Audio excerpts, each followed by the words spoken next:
There is a time for everything under the sun, a time to live and a time to die. But what I discovered is that sometimes God has a different plan, and death becomes not an ending, but a doorway to the most important message you'll ever carry back to the world. My name is Mark, and I was 28 years old when I died on that battlefield. Just a simple carpenter from a small town, with calloused hands that knew the feel of wood and nails, with a heart that beat for my wife Sarah and our little boy Tommy. I never imagined I'd be holding a rifle instead of a hammer, never thought I'd see the horrors that war brings to men's souls. But life has a way of changing course when you least expect it, and before I knew it I was far from home, surrounded by the thunder of guns and the cries of wounded men. I want to pause here and ask you something, friend. Have you ever felt like life took you somewhere you never planned to go? Maybe you've faced your own battles, your own moments where everything changed in an instant. I'd love to hear about your experiences in the comments below. Your story matters, and it might be exactly what someone else needs to hear today. And if this message touches your heart, please consider subscribing.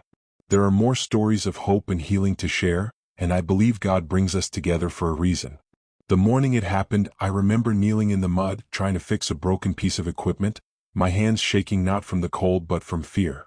The sound of artillery was getting closer, and every man around me had that same look in his eyes, the look of someone who knows they might not see another sunrise. I whispered a prayer, the same simple words my mother taught me as a boy. Lord, if this is my time, please watch over Sarah and Tommy. Help them know I love them. That's when the world exploded around me. I felt the heat first, then a crushing weight, and then nothing. But nothing wasn't empty, it was filled with the strangest peace I'd ever known. The pain was gone, the fear vanished like morning mist. I found myself floating above the chaos, looking down at a scene that should have horrified me but somehow didn't. There, in the muddy crater below, I could see my own body lying still, my uniform torn and bloodied. It was the most peculiar thing, seeing yourself from above like watching someone else in a movie, except you know it's you. I wasn't scared, and that surprised me more than anything.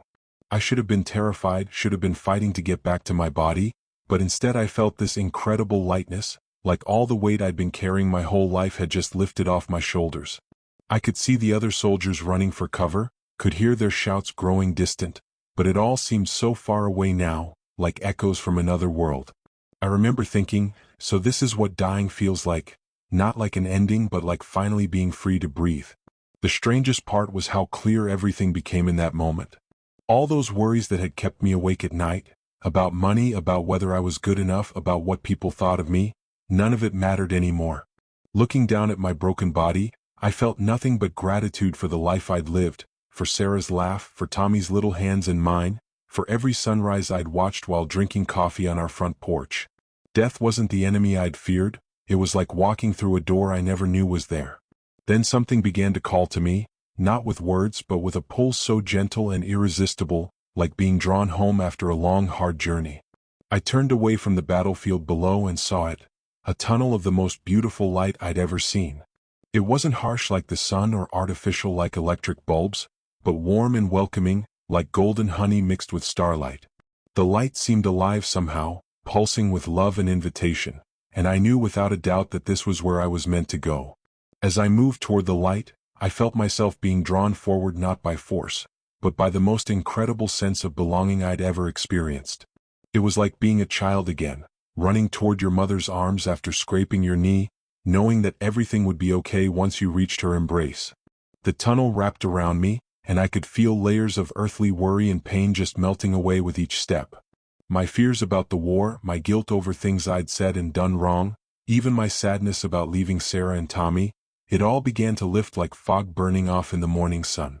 The further I traveled into this corridor of light, the more I understood that I wasn't just moving through space, but through love itself. Every part of me was being cleansed, healed, made whole in ways I never knew I was broken.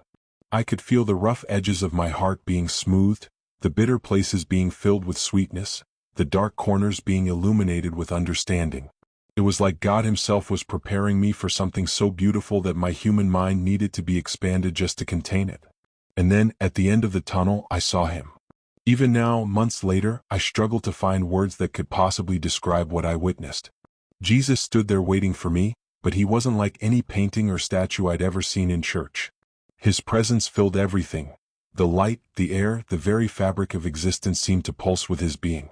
His eyes held all the love that had ever been felt, all the forgiveness that had ever been given, all the hope that had ever sustained a human heart. When he looked at me, I knew that he saw everything, every mistake I'd made, every selfish thought I'd harbored, every moment I'd failed to love as I should have, and yet his gaze held nothing but pure, unconditional love. He didn't speak at first, but somehow I could hear his heart singing over me, the way a father sings over a child who's finally come home. The carpenter's hands that I'd always imagined were now real before me, still bearing the marks of nails, and I understood in that moment that every piece of wood I'd ever shaped, every house I'd ever built, had been preparing me to recognize the master craftsman who had shaped me. Then he began to show me things that broke my heart and filled it with hope all at the same time. He revealed to me the true state of the world I had left behind, and it was like seeing with new eyes for the first time. I watched as he showed me people walking through their daily lives, but now I could see what he saw: the deep loneliness hiding behind busy schedules, the fear masquerading as anger, the desperate hunger for love that drove people to seek fulfillment in things that could never satisfy. I saw families sitting around dinner tables, physically present but emotionally worlds apart, each person trapped in their own private pain, not knowing how to reach across the invisible walls that separated them. He showed me churches filled with people going through the motions, singing songs and saying prayers, but their hearts were far from him. They had turned worship into performance, faith into rules, and love into judgment. I watched as pastors preached about God's love while harboring bitterness in their own hearts, as congregations split over minor disagreements while people in their communities died of loneliness and despair. The religious buildings were full, but they were tombs of dead religion rather than wellsprings of living faith. What grieved him most, he revealed to me, was how his people had forgotten what it meant to simply love one another. They had made faith complicated when it was meant to be as simple as a child trusting their parent. They had built walls where he intended bridges, created divisions where he desired unity. I saw how pride had infected the hearts of believers and non-believers alike, how everyone was so busy being right that they had forgotten how to be loving. But then he showed me something that made my spirit tremble with a deeper understanding. Behind the scenes of world events, in places of power where decisions were made that affected millions of lives, I saw dark forces whispering lies into the ears of leaders. These weren't cartoon devils with pitchforks, but influences so subtle that the people being affected didn't even realize they were being manipulated. Fear was being sold as wisdom, hatred disguised as patriotism, and greed packaged as progress. I watched as policies were crafted not to help people flourish, but to keep them divided, distracted, and dependent. He revealed to me how wars were started not just by disagreements between nations, but by these same dark influences feeding on human pride and fear. I saw my own war from his perspective, and I wept as I understood how many of the men I had fought alongside, and even those we had fought against, were just pawns in a much larger battle between light and darkness. Young men like me with wives and children at home, dying for causes they didn't fully understand, while the true enemies of humanity pulled strings from the shadows. The visions grew more intense, and he showed me what would happen if people continued on this path of division, hatred, and spiritual blindness. I saw cities in chaos, families torn apart by ideologies, and nations turning against each other in ways that made the war I had died in look like a minor skirmish. I watched as natural disasters, economic collapse, and social breakdown created a world where love seemed to have been completely extinguished, where every person lived in survival mode, trusting no one and caring only for themselves. But even in these darkest visions, he showed me something that filled me with hope beyond description. In the midst of all the chaos and destruction, there were lights, people who had chosen love over fear, forgiveness over revenge, faith over despair. These weren't perfect people or super-spiritual saints, but ordinary humans who had simply decided to let God's love flow through them no matter what was happening around them. They were like candles in a hurricane, small but unextinguishable, and their light was pushing back the darkness in ways that seemed impossible. Then Jesus turned to me with such tenderness that I felt like a child being comforted after a nightmare. He told me that the real battle wasn't being fought with guns and bombs, but in the human heart. He showed me that every act of kindness was a victory against darkness, every moment of forgiveness was a blow against evil, every prayer offered in humility was a weapon more powerful than any army. He revealed to me that the enemy's greatest fear wasn't organized religion or political movements, but simple, genuine love shared between ordinary people. He explained that the darkness had convinced people that they were powerless, that change was impossible, that their small acts of love didn't matter in the face of such overwhelming problems. But he showed me the truth, that every time someone chooses to forgive instead of holding a grudge, every time someone reaches out to a lonely neighbor, every time someone prays with a sincere heart for their enemies, ripples of light spread through the spiritual realm in ways that human eyes cannot see. These acts of love, he told me, were reshaping the very foundations of reality. I watched as he revealed the power of repentance, not the kind that comes from guilt and shame, but the kind that springs from understanding how much you are loved. He showed me people all over the world suddenly realizing that they had been living for the wrong things, chasing empty pleasures while the greatest treasure, connection with him and with each other, had been available all along. I saw hearts melting as people understood that they didn't have to earn love, that they didn't have to be perfect, that they just had to be willing to receive what he had been offering them their entire lives. The most beautiful thing he revealed to me was how prayer, real, humble, heart-to-heart conversation with God, could change everything. Not the kind of prayer that's performed for others to hear, but the kind that happens in the secret places of the heart, where someone simply talks to God like a child talks to a loving parent. He showed me how these prayers created pathways for his love to flow into situations that seemed hopeless, how they invited his presence into homes and hearts and communities in ways that transformed everything they touched. But then his expression grew serious and he told me that time was running short. The window for this great awakening, this return to simple love and faith, wouldn't remain open forever.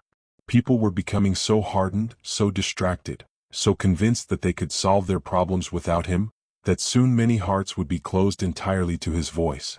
He showed me how the distractions of the world, the endless scrolling, the constant noise, the pursuit of things that fade, were like spiritual sedatives, keeping people numb to the reality of their desperate need for real connection with him and each other. That's when he looked directly into my eyes and spoke words that changed everything. He told me that my time wasn't finished, that I had to go back. He revealed to me that I would be his messenger, carrying this urgent call back to a world that desperately needed to hear it. He explained that people needed to understand that the choice between love and fear, between faith and despair, between unity and division, was the most important decision they would ever make. And this choice, he told me, couldn't be delayed much longer. I wanted to stay. Oh, how I wanted to remain in that place where love was the only language spoken, where peace flowed like a river, where every question I'd ever had was answered simply by being in his presence. I thought about Sarah and Tommy, and even though my love for them was deeper than ever, I knew they would be all right because they were held in hands far more capable than mine. But he showed me their faces and I could see that they needed me to come back, not just for my sake but for his message that the world desperately needed to hear. The return was unlike anything I could have imagined.